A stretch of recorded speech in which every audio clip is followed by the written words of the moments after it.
15년 정도 된 것 같아요. 제가 15년 전에 여러분들이 앉아 계신 그 자리에서 함께 예배하고 함께 교제하고 또 함께 했던 그런 시간들이 이 설교를 준비하다 보니까 너무 많이 그때 떠오르더라고요. 너무 바빠가지고 여기 있고 뭐 사역하느라고 있다가 이 설교를 준비하면서 세계로 교회를 또 생각하니까 그 시간들이 정말 너무 새록새록 생각나고 너무나 큰 은혜 가운데 섬김받고 사랑받다가 또 이렇게 나왔구나라는 생각을 하게 됐습니다. 제가 한 두 가지 정도가 크게 제 세계로 교회에 있으면서 바뀌었던 게 있었던 것 같아요. 첫 번째로는 제 사투리. 전남 사람이 제 전남 출신인데 얘와 애가 발음이 잘 안 돼요. 구분이 잘 안 돼요. 발음은 하는데 근데 늘 이제 예수님은 되는데 예수님 빼고 나머지 얘와 얘가 발음이 잘 안 되는 한 2년 정도 정말 열심히 훈련 받은 것 같아요. 그래서 이제 다른 교회에서 설교할 때 여기에 대해서 이제 크게 어렵지는 않은데 저 그것만 있는 줄 알았는데 제가 사투리가 굉장히 많더라고요. 이게 창피하거나 그러진 않지만 이게 강원도에서 제가 사역한 적이 있었거든요. 강원도에서 거기서도 제가 설교만 하면 아이들이 팡팡 터지는 거예요. 왜 이렇게 아이들이 좋아하나? 설교를 이렇게 기뻐하나? 근데 제 사투리 때문에 아이들이 이렇게 재미도 있고 또 이렇게 즐겼던 시간들이 있었습니다. 두 번째로는 제 믿음이 굉장히 많이 교정되고 또 바뀌고 새로워지는 그런 시간이었습니다. 굉장히 뜨뜻미지근하게 신앙생활 해왔던 것 같아요. 저는 나름대로 열심히 했다고 생각했어요. 한 번도 교회를 떠나지 않았고 늘 예배 자리나 섬김의 자리에 있었다고 생각했는데 세계롭게 와서 보니까 안 하고 있었구나. 내가 안 하고 있었구나. 이걸 너무 크게 봤던 시간이었어요. 아이들부터 우리 작년에 이르기까지 정말 뜨겁게 하나님을 예배하고 사랑했던 그 모습들을 지금도 잊혀지지가 않아요. 그래서 그 사랑을 받고 또 제가 그 사랑 가운데 사역하고 또 섬기는 것을 또 보게 됩니다. 그래서 제가 요한계시록 2장 1절에서 7절 말씀 에베소 교회에 대해서 살필 때 세계로 교회를 보니까 이 말씀이 너무 많이 생각났어요. 그 처음 사랑. 제가 하나님을 처음 이렇게 사랑한다 고백했던 그 전에도 고백했어요. 근데 이게 사랑이 참된 사랑이 아니었구나를 보게 되고 그 사랑이 얼마나 큰 사랑인지 다시 알게 되는 그런 시간이 세계로 교회에 있었던 그때의 시간이었습니다. 그래서 이 말씀 같이 나누고 또 저와 여러분 같이 그 사랑이 계속 우리가 지속되고 있는지 또 그 사랑 가운데 계속 거하고 있는지 함께 은혜 나누기 원합니다. 여러분 요한계시록 굉장히 뭔가 우리가 거리가 멀고 좀 접근하지 말아야 되는 본문 같이 보이지만 실제로는 우리에게 꼭 필요한 말씀이죠. 하나님이 주신 우리 주님이 주신 꼭 필요한 말씀. 그리고 이 요한계시록의 수신자가 7교회예요. 7교회 소아시아 7교회. 근데 이 7이라는 7이라는 숫자가 굉장히 의미 있는 숫자입니다. 7은 완전수예요. 완전수. 그래서 모든 교회에게 보내시는 편지라는 의미가 담겨 있어요. 7교회에게 보낸다는 말은 모든 교회에게 보내는 편지이다. 거기에 세계로 교회도 있고 주회특 교회도 있고 이 지역의 모든 열방에 있는 교회가 다 포함된 그런 이 수신자죠. 그래서 이 시대에 살아가는 우리에게 꼭 필요한 말씀입니다. 그리고 요한계시록이 쓰여졌을 때 그 당시 배경을 보면 이 도미티안 황제가 다스리던 때예요. 굉장히 핍박이 극심했던 때예요. 이 도미티안 황제는 황제 숭배를 굉장히 강하게 이제 사람들에게 요구했고, 이 그리스도인들은 오직 하나님만이, 오직 우리 주님만이 참 왕이시라고 고백하잖아요. 이 고백을 하지 않을 때 여지없이 도미티안 황제가 핍박하고 때로는 너무 많은 그리스도인들이 이 일로 인해서 순교당했던 그 때입니다. 이 계시록은 이러한 이 순교, 박해, 이런 역사적 상황에서 이 예수 그리스도의 그 십자가 복음, 그 복음이 악을 승리했음을, 그리고 모든 믿는 자들에게 참 제자들이 걸어가야 될 그 길이 어떤 길인지. 꽃길만 있는 게 아니에요. 여러분들 너무 잘 아시겠지만 예수 믿는다라는 것은 단순히 안 됐던 게 막 확 열리고 이런 것만 있는 게 아니에요. 주님을 따랐던 제자들 보세요. 다 순교당했어요. 다 순교. 그런데 우리는 뭐라고 이야기합니까? 영광의 길이었다라고 이야기해요. 소망의 길이었다고 이야기해요. 부활이 있잖아요. 뒤에 우리 부활. 죽음만 있는 게 아니라 그 뒤에 부활이 있기 때문에 우리는 망한 것처럼 때로 보일 수 있어요. 그렇지만 결코 망한 게 아니라 가장 복된 길로 우리가 가고 있다. 이걸 믿으셔야 돼요. 그때 주님께서 우리와 함께 하시고 이걸 이길 힘을 더하십니다. 여러분, 근데 에베소 이제 7교회가 있는데 이 시간에는 제가 한 교회만 살피고 아마 이미 다 아시고 들으셨을 거예요. 한 교회만 네, 감사합니다. 제게 자유를 주셔가지고 네, 벗은 김에 물 한 모금만 마시고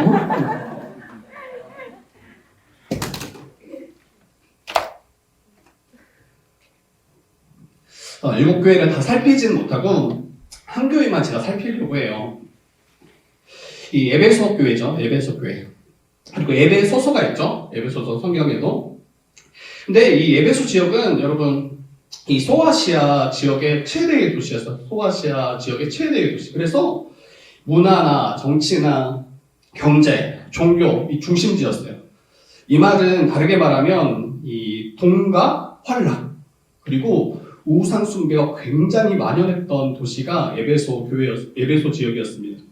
그리고 거기에 에베소 지역에 저는 성지순례를 아직 안 가봤는데 그 에베소 지역에 이 아데미 신전이 있었대요. 근데 거기는 5만 명 정도가 모일 수 있는 굉장히 큰 이 신전이었다고 합니다. 그래서 이 종교적으로 우상 숭배가 굉장히 만연한 도시가 에베소 지역이었는데 이때 이 바울이 3차 전도 때 이 복음을 전해서 거기에 교회가 세워졌는데 그 교회가 바로 에베소 교회입니다. 3년 동안 밤낮으로 복음을 가르쳤다라고 바울이 고백해요. 밤낮으로. 그리고 아마 성도들은 굉장히 열심히 말씀을 배우고 또 함께 기도하기를 힘썼을 거예요. 그리고 바울 다음에 누가 이 목회자로 세워졌냐면 디모데라는 유명한 디모데 전서이 유명하죠. 디모데가 바울의 후임자로 그 교회를 목회자로 섬겼어요. 그래서 적어도 그 교회는 복음에 있어서 굉장히 탁월하고 또 잘 배웠을 것이고 그 복음을 붙잡고 열심히 했을 교회로 우리가 생각해 볼 수가 있습니다. 근데 여러분 생각해 보세요. 아까 이야기했잖아요. 에베소 그 지역 자체가 굉장히 환락과 돈 이런 쾌락이 굉장히 만연한 도시, 우상 숭배가 만연한 도시. 거기에서 신앙생활을 한다고 생각해 보세요. 굉장히 치열하게 이 믿음을 붙잡지 않으면 넘어지기 너무 쉬웠을 거예요. 조금만 나가면 우리를 유혹하고 미혹하고 그런데 이 복음이 분명할 때 거기에 흔들리지 않는 거예요. 그래서 우리 함께하는 우리 모든 성도들이 정말 예수 그리스도의 그 십자가 복음을 정말 죽기까지 그리고 우리 생명이 다하기까지 여러분 계속 배워가셔야 돼요. 이게 왜 이게 중요하냐면 제가 오랫동안 신앙생활을 했지만 많은 교회들이 또 많은 성도님들이 이 배우는 일에 많이 게으를 때가 있어요. 그리고 어떤 분들은 들어도 몰라 이렇게 이야기하시고 아예 안 듣는 분들이 있어요. 근데 이거는 여러분 엄청난 미분 적분 요런 굉장히 뭔가 복잡하고 이런 이야기를 하는 게 아니에요. 성경은 우리가 반드시 알고 믿어야 돼. 우리에게 꼭 필요한 이게 우리에게 복이 되기 때문에 반드시 알아야 되는 것들을 알려주신다는 거예요. 그런데 우리는 다 계산하는데 빠르잖아요. 우리에게 유익되는 건 굉장히 머리가 빠릿빠릿해서 가르쳐주지 않아도 너무 잘 알아. 그런데 복음에 있어서는 굉장히 우리가 열심을 내지 않고 배워가지 않고 그러는 모습이 우리 안에 있더라면 이거는 굉장히 우리가 조심해야 되는 일이에요. 예배의 자리에 참석하는 게 너무 중요하고 복되지만 그럼에도 불구하고 배워가는 일에 우리가 힘쓰지 않는다면 그것도 경계해야 되는 모습입니다. 우리 주님께서는 이 에베소 교회에 칭찬하세요. 어떻게 칭찬하시냐면 내가 내 행위와 수고와 인내를 알고 있다. 얼마나 열심히 얼마나 수고하며 인내하며 이 신앙의 삶을 살아갔을지 이걸 다 아신대요. 그리고 거짓 이 사도 자칭 사도라 하는 이 거짓 선교사들을 맞서 싸워내고 그리고 그들을 내쫓는 이 일들을 에베소 교회가 굉장히 잘 감당했다고 해요. 여러분 오늘날 또 얼마나 많은 거짓 복음들이 또 거짓 이단들이 교회를 미혹하고 그럽니까? 그런데 여기에 우리가 바로 서 있지 않으면 여지없이 미혹당하고 떠나가고 이런 일들이 오늘날에도 많이 일어나잖아요. 근데 에베소 교회는 여기에 굉장히 탁월했던 교회예요. 그리고 여기에 대해서 칭찬하십니다. 그리고 한 가지 더 생각해보면 여러분 우리 가장 힘들 때는 그런 거예요. 누가 나를 열심히 수고했는데 알아주지 않을 때 그때 실족하기 쉽고 왜 나를 안 알아주나 이런 생각하기가 쉬워요. 그런데 여러분 걱정하지 마세요. 누가 안 알아줘도 괜찮다 이런 생각을 그냥 가지셔야 돼요. 왜냐하면 보세요. 다 아신다고 하잖아요. 우리 주님이. 우리 주님이 다 아신다라면 가장 높은 분이 가장 우리에게 가장 큰 것을 더하실 우리 주님이 다 아신다라면 여러분 옆에 있는 다른 분이 나를 조금 몰라줘도 여러분 괜찮은 거예요. 괜찮은 거예요. 이런 마음을 가져야 이 서운한 마음이 안 일어나요. 그 교회에서 여러분 조심해야 될 중에 한 가지가 섭섭한 마음. 이런 마음이 돌아올 때 우리 주님이 다 아신다 이렇게 생각하죠. 그리고 분명히 알고 계신다라는 것을 기억하셨으면 좋겠어요. 여러분 교회에는 이 믿음의 싸움들이 있습니다. 믿음의 싸움이 있고요. 그리고 이 싸울 때 이 악한 자들을 여러분 내어 쫓으셔야 돼요. 이 말은 교회에서 혼도를 내어 쫓으라는 이야기가 아니에요. 이 무슨 말이냐면 악한 자들이 복음을 듣고 예수께 나와야죠. 그리고 생명을 얻어야죠.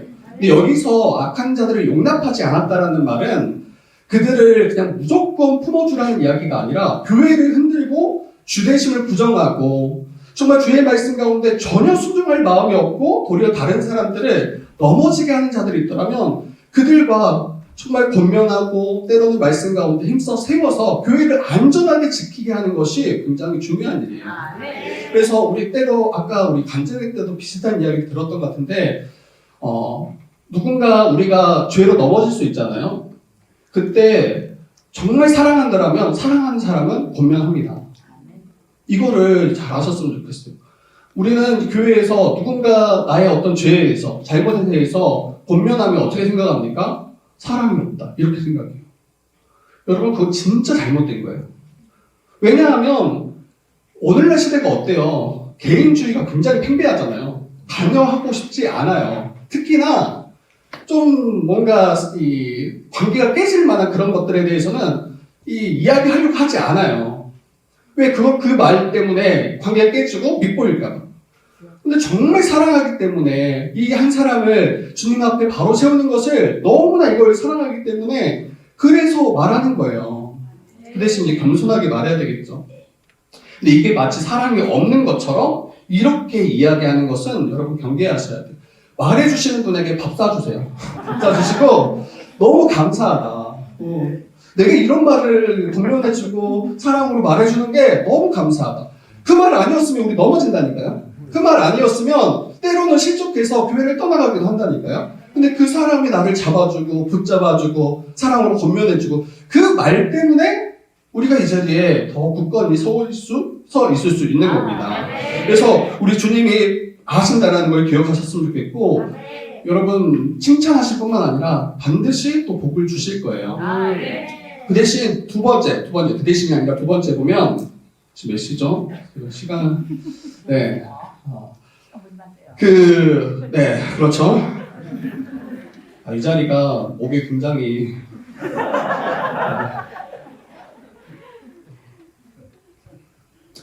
제가 이 자리에 설지 누가 알았겠습니까? 정말로 그래요. 갑자기 또 옛날 생각이 또 나죠. 그 칭찬 다음에 책망이 따라 나와요. 책망이 따라 나오는데 칭찬으로 끝나면 얼마나 좋아요. 아까도 이야기했지만 누가 칭찬 듣고 싶어 하지 책망 듣고 싶어 하겠어요. 그런데 우리 주님께서 에베소 교회를 책망하세요. 우리 말씀 같이 한 절 읽어볼까요? 우리 4절입니다. 4절 한번 같이 읽어보도록 하겠습니다. 4절 4절입니다. 같이 읽어보겠습니다. 시작. 그러나 너를 책망할 것이 있나니 너의 처음 사랑을 버렸느니라. 네, 여러분, 그러나 너를 책망할 것이 있나니 처음 사랑을 버렸다라고 이야기합니다. 이 누구를 향한 사랑일까요? 사랑은 사랑의 대상이 있어요. 1차적으로는 주님을 향한 사랑을 버린 거예요. 주님을 향한 사랑. 두 번째로는 형제를 향한 사랑을 버린 거예요. 여러분, 주님을 향한 사랑과 형제를 향한 사랑은 분리시킬 수가 없어요. 따로 떼어서 생각하시면 안 돼요. 어떤 분들은 내가 주님을 너무 사랑한대요. 기도할 때마다 눈물로 기도하고 정말 주를 향한 그 사랑을 날마다 찬양으로 고백하고, 근데 옆에 있는 형제 자매가 너무 꼴보기 싫은 거예요. 그거는 주를 향한 사랑이 거짓이거나 이거 잘못된 거예요. 여러분, 주님 예수를 믿어서 주님과 한몸된 존재가 교회이고 성도예요. 그러면 옆에 있는 지체를 어떻게 바라보셔야 되냐면 어때요? 나와 한 아버지를 둔 한 형제 자매, 그리고 교회를 또 어떻게 이야기하냐면 주의 몸된 교회라고 해요. 내 지체예요. 나와 뗄 수 없는, 떨어지면 생명까지 때로는 위협받을 수 있는 그만큼 소중한 존재가 옆에 있는 형제 자매란 말이에요. 그렇기 때문에 주님을 향한 사랑과 형제 자매를 향한 사랑은 분리시켜서 결코 생각하시지 말아야 됩니다. 근데 에베소 교회가 이 사랑을, 처음 사랑을 버렸다라고 책망하세요. 여러분, 사랑은 정말 중요해요. 사랑.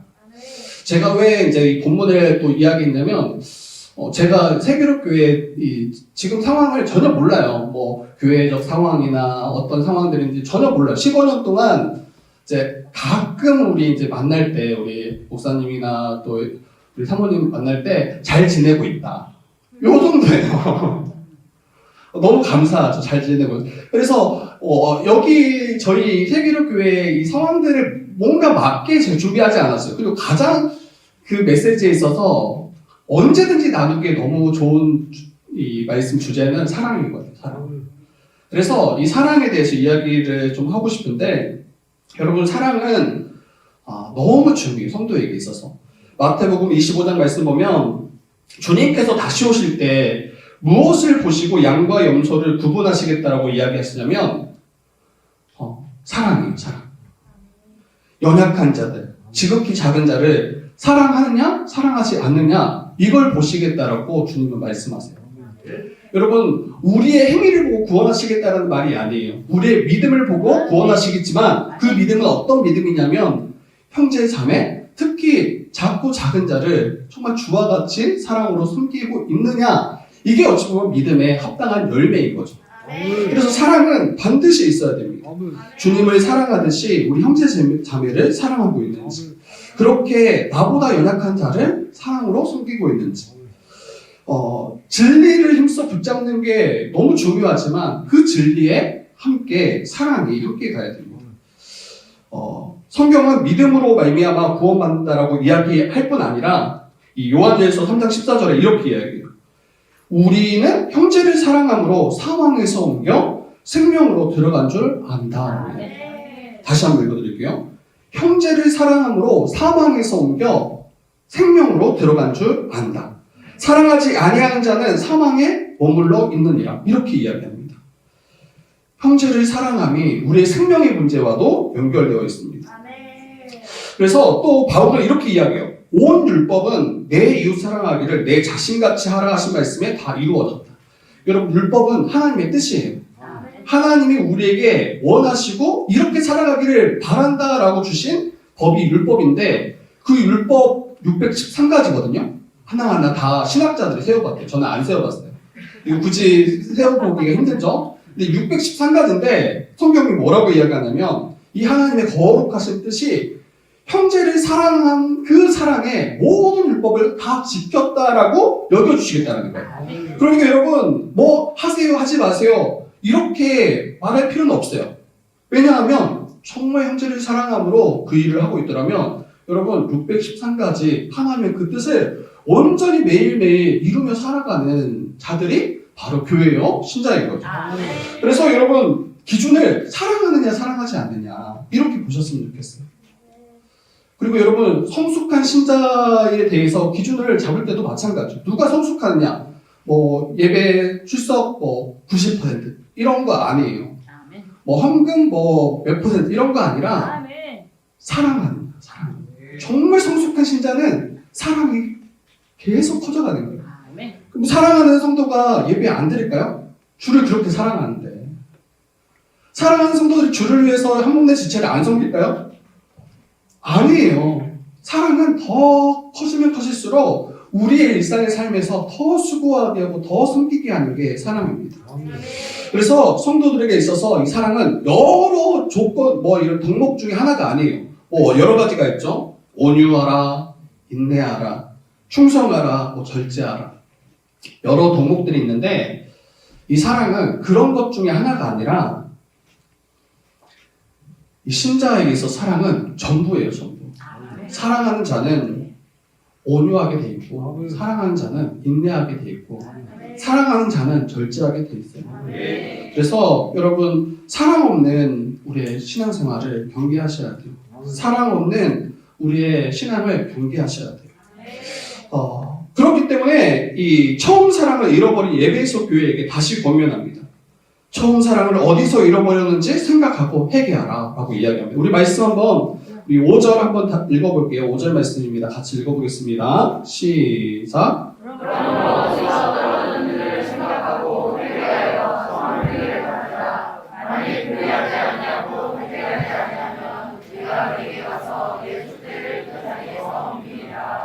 아멘. 여러분 그러므로 어디서 그 처음 사랑이 떨어졌는지 다시 생각해봐요. 생각해. 그리고 회개에서 처음 행위를 가지라고 이야기해요. 이 처음 행위를 가지라. 앞에서는 행위가 전부가 아니다. 사랑해야 된다라고 이야기했잖아요. 그 처음 사랑을 가지라라고 이야기했잖아요. 근데 여기서는 처음 사랑을 가지라 이야기하지 않고 처음 행위를 가지라라고 이야기해요. 이 사랑을 여러분 감정 정도로 여기지 않는 거예요. 옆에 있는 지체에 대해서 좋은 마음 갖는 거, 요 정도로 여기지 않는 거예요. 처음 행위를 가지라. 이 말이 무슨 말이에요? 사랑함으로 형제 자매를 또 주님을 향해서 우리의 그 선한 행위들이 계속해서 이어져 가는 거. 이게 사랑과도 매우 밀접하게 연결되어 있어요. 그리고 이런 거예요. 옆에 형제 자매가 추워하고 있는데 얼른 옷 입어. 너무 안타깝다. 이렇게 끝나지 않는 거예요. 어때요? 옆에 추워하고 있으면 어때요? 저 예전에 제가 아주 젊지는 않았어요. 하여튼 뭐 한 30대쯤에 지금 제가 40 좀 넘었어요. 근데 30대쯤에 옆에 한 지체가 정말 추운 날씨였거든요. 근데 약간 옷을 얇게 입었더라고요. 그래서 너무 춥겠다 혼자 생각하고 있었어요. 근데 정말 추워하더라고요. 덜덜 떨더라고요. 근데 제가 옷을 안 벗어줬어요. 이거 벗으면 제가 더 추울 걸 저도 알았기 때문에. 이건 이제 저를 더 사랑하는 거죠. 저를 더 사랑하는 거죠. 정말 사랑하면 어때요? 자기가 추울 걸 희생하고 나의 옷을 벗어서 입혀주는 거예요. 그리고 배고파하는 이가 있으면 어때요? 얼른 가서 밥 좀 먹어.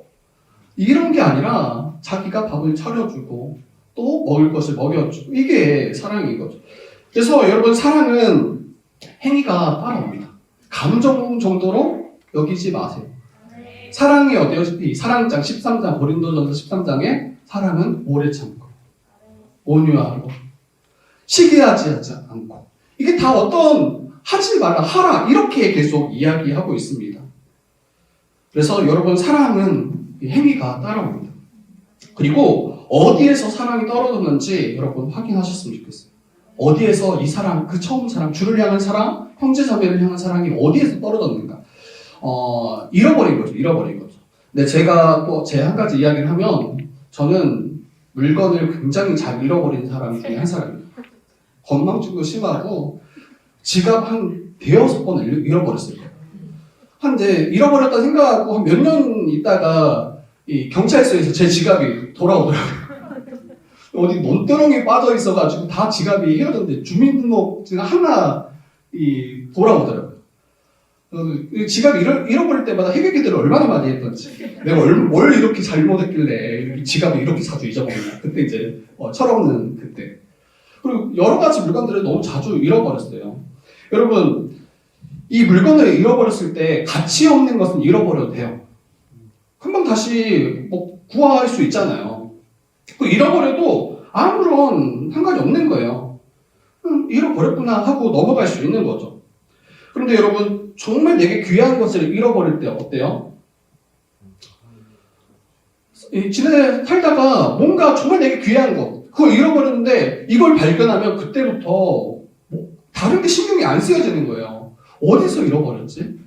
내가 어디에 이걸 두고 나왔지? 거기에 대해서 모든 신경과 모든 생각, 그리고 오늘 하루의 일정, 그리고 어제, 좀 며칠 전까지의 상황들을 다 돌아보면서 어디에 이걸 잃어버렸는가 찾는다고요.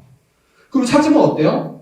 너무 기뻐요. 내 거였는데 다시 찾은 걸 너무 기쁘고 마치 다시 새롭게 받은 것처럼 이런 기쁨이 있습니다. 여러분, 귀한 것은 잃어버리면 굉장히 아파요. 근데 사랑은, 여러분, 성도에게 사랑은 그 어떤 것과 비교할 수 없는 가장 귀한 거예요. 아까도 이야기 드렸죠? 사랑함으로 사망이 섬겨 생명으로 옮겼느니라.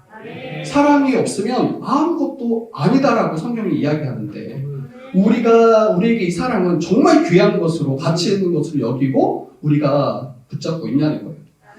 근데 만약에 가치 없는 것으로 여기면 거의 이런 거 정말 귀한데 1년 내내 한 번도 안 사용하는 그런 물건이라고요. 잃어버렸어도 잃어버린지도 몰라요. 그런데 매일 사용하는 그 물건, 예를 들면 핸드폰 얘기했죠. 요즘 핸드폰 자체가 귀하진 않아요. 그런데 핸드폰을 통해서 하는 일들이 너무 많아졌잖아요. 요즘에는 전화부터 인터넷부터 은행 일부터 정말 이 핸드폰이 없으면 일이 안 되잖아요. 그런데 저희가 핸드폰 잃어버리고 한 며칠 후에 나 핸드폰 잃어버렸어. 어디 있는지 모르겠어. 이렇게 말하는 사람 있나요? 그렇지 않아요. 거의 한두 시간 안에 내 핸드폰 어디 사라졌다. 이렇게 반응한다고요. 왜 이렇게 반응합니까? 날마다 사용하기 때문이에요. 날마다 매 시간마다 붙잡고 있기 때문이에요. 그래서 어딘가 잃어버리고 놓칠 때 나 그거 잃어버렸어라고 금방 발견하게 되는데 마치 사랑을 1년에 한 번 사용하는 그런 정도로 여기고 어떤 특별한 날에 우리가 막 포옹하고 우리가 같이 아름답게 교제하는 이 정도로 여기더라면 여러분 사랑을 잃어버렸어도 잃어버린지조차도 모를 수 있습니다. 그래서 우리 사랑하는 우리 모든 형제자매님 항상 사랑하셔야 돼요. 항상 사랑하시고 또 사랑하시고 어제 사랑했어 그러지 마시고 오늘 또 사랑하시고 내일 또 사랑하시고 그렇게 서로 사랑해야 돼요. 그때 잃어버렸을 때 잃어버린 줄 알아요. 그리고 그때 다시 그 떨어진 그 자리에 가서 찾게 됩니다. 여러분 제 말씀을 좀 정리를 하려고 하는데요. 제가 아까 이야기했죠. 우리 파주에서 제 신앙생활을 했던 굉장히 중요한 때였던 것 같아요. 그때 제가 이 파주로 왔을 때 이제 이 상황들을 잘 아시는 분은 거의 없어요. 제가 막 제 이야기를 막 하고 다니는 그런 성격이 아니에요. 이제 파주에 왔을 때 그때가 한 24, 25살 때였어요. 근데 군대를 본래는 입대하고 그때 군대에 있어야 될 나이였어요. 근데 이제 그 7급을 맞고 신검 때 7급을 받고 제가 귀가 재검을 받고 집으로 돌아와 있었습니다. 2년 정도 이제 약을 먹어야 되고 2년 후에 다시 신검을 받고 면제를 받거나 아니면 다시 재입대하거나 이런 상황이 있었어요. 그래서 이제 군대도 안 가고 집에서 뭘 해야 될지도 잘 모르고 부모님은 이제 답답하신 거죠. 은행원이라도 공무원이라도 아니 뭐라도 했으면 좋겠다. 근데 저는 아무런 의지가 없는 거예요. 가만히 집에서 이제 그냥 있는 거죠. 그래서 이제 어머니랑 싸우기도 일쑤였어요. 저희 어머니랑. 어머니는 이거 하라고 하는데 저는 그것도 싫고. 그러다 보니까 계속 이제 말다툼하고 이러다가 파주에 저희 그 친척 형님이 있어요. 근데 사업을 하시는 분이었는데 인테리어 회사에서 사업을 하셨어요. 대표죠, 대표. 근데 저도 모르게 어머니가 그 형님에게 제 일자리를 알아봐서 거기에 가야 되는 상황인 거예요. 일을 좀 배워라. 그래서 정말 제 의지와 상관없이 파주로 와야 되는 상황. 그런데 또 어머니가 발빠르게 또 조치를 취하셨는데 파주에 외삼촌이 목회를 하신다더라고요. 그래서 제가 이제 파주에 와서 여기 외삼촌 우리 목사님 댁에 거기에 이제 같이 지내게 됐어요. 근데 지금 생각해보면, 되게 말씀 준비하면 지금 생각해보면 그때 저는 어려가지고 이게 어떤 일인지 잘 몰랐던 것 같아요. 제가 이제 결혼하고 저도 이제 목회를 하고 가정이 있는데 갑자기 조카가 이제 올라오게 되고, 근데 뭐 하루 이틀 뭐 일주일 있다 가는 것도 아니고 뭐 1년 이상을 살러 온 거잖아요. 근데 제 방이 하나 있었어요. 지금 아마 허물어진 것 같은데 방에 있었는데 그 방이 원래 이제 동생 중에 한 명이 쓰는 방이었어요. 근데 동생이 저를 쓰도록 방을 내어주고, 그리고 이제 두 친구는 방을 합쳐 쓰는 거죠. 형제 자매가. 물론 이제 어렸을 때라 그래도 잘 이해하고 크게 어땠는지 물어보지도 못했어요. 저는 그냥 저 혼자 생각했던 거죠. 그리고 이제 뭐 거의 뒷바라지를 다 해주신 거죠. 이게 너무 이제 큰 사랑을 받고 있었는데, 만약에 제 집에 그렇게 누군가 와서 있는 게 저는 생각을 안 해봤는데 이제 생각해보니까 이게 엄청난 일이었구나라는 생각이 들더라고요. 그리고 교회에서도 처음에 이제 세계로교회 와서 예배 드릴 때 저는 좀 적응을 못했어요. 일단 타지이기도 하지만 제 신앙 배경이 장로교거든요. 저는 장로교고 이렇게 뜨겁게 예배가 있다라는 사실조차도 몰랐어요. 그냥 아멘도 그냥 아주 조용히 아멘 이 정도. 두 손 들고 아멘 하는 거 한 번도 상상을 못했어요. 근데 두 손 들고 아멘. 처음에는 약간 적응하기 힘들더라고요. 그런데 시간이 지나고 또 같이 예배하고 또 함께하는 성도들과 교제할 때 이게 정말 주를 사랑하는 그 모습이구나를 굉장히 저를 돌아보게 됐던 시간이었어요. 그때 정말 주님 사랑하는 게 이런 거구나. 그 열정, 그 사랑, 정말 한 몸처럼 여기고 서로 돌봐주는 그 모습들. 그리고 저 예전에 이제 신학하기 전에 신학도 제가 이 세계로교회에 있으면서 목회해야 되겠다. 제가 그때 결정했어요. 그 전에도 어떤 목사님이 좀 한번 목회해보는 거 어떠냐 이렇게 제게 말씀하셨는데 제가 왜 어떻게 목회하냐라는 마음이었어요. 그리고 이제 거의 뭐 도망오다시피 한 곳이 파주였는데, 내 세계로교회에서 신앙생활하면서 그때 이제 기도하려고 저 2층에서 혼자 아무도 없을 때 깜깜할 때 저 2층에서 기도하고 있었어요. 근데 어디에서 기도 소리가 들리더라고요. 근데 여기에서 아이들이 초등학생들일 거예요. 여기서 손잡고 막 나라를 위해서 교회를 위해서 막 기도하는 거예요. 그때 또 한 번 충격을 받았어요. 저 나이 때 저런다고. 저는 전혀 그렇게 해보지를 못했거든요. 그러면서 이 세계로교회는 제게는 정말 주님을 향한 그 뜨겁게 주를 만났던 그 시간이었어요. 그리고 정말 주를 위해 살아서 너무 좋겠다.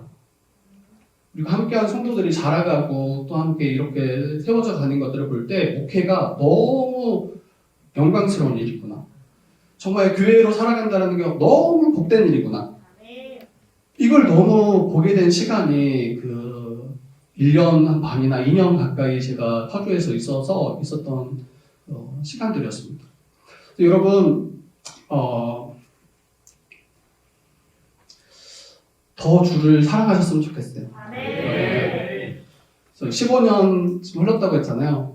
너무 감사하게 15년 후에도 이 앞에서 예배 같이 드리는데 그 사랑이 계속 느껴지고 주를 향해서 그 열정들이 계속 느껴지는 게 너무 감사했어요.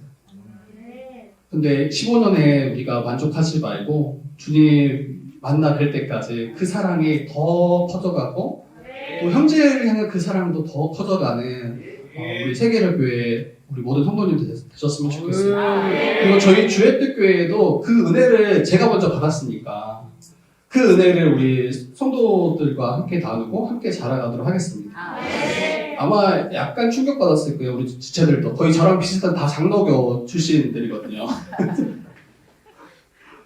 그런데 이게 우리에게 얼마나 정말 주를 향한 그 사랑의 고백들이 귀한지, 그 사랑의 고백들이 계속 퍼져가고 그리고 주님 만날 때 정말 내가 주를 사랑했습니다. 그 형제자매를 만날 때 정말 그 형제자매를 정말 사랑했습니다. 이 고백이 계속 이어져가는 우리 모두 되기를 주님의 이름으로 축복합니다.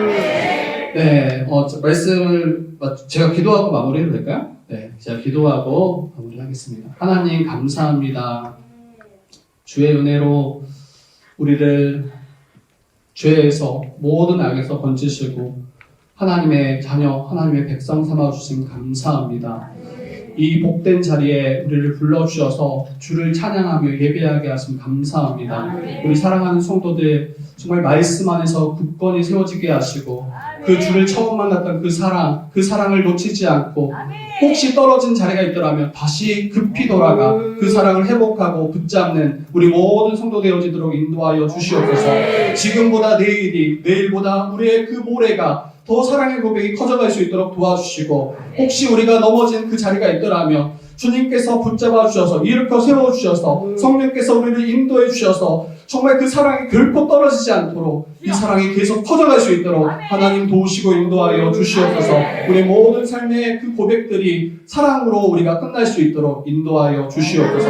그 처음 사랑을 붙잡기 원합니다. 함께 하시길 원합니다. 모든 말씀 감사드리며 예수님의 이름으로 기도드립니다. 아멘.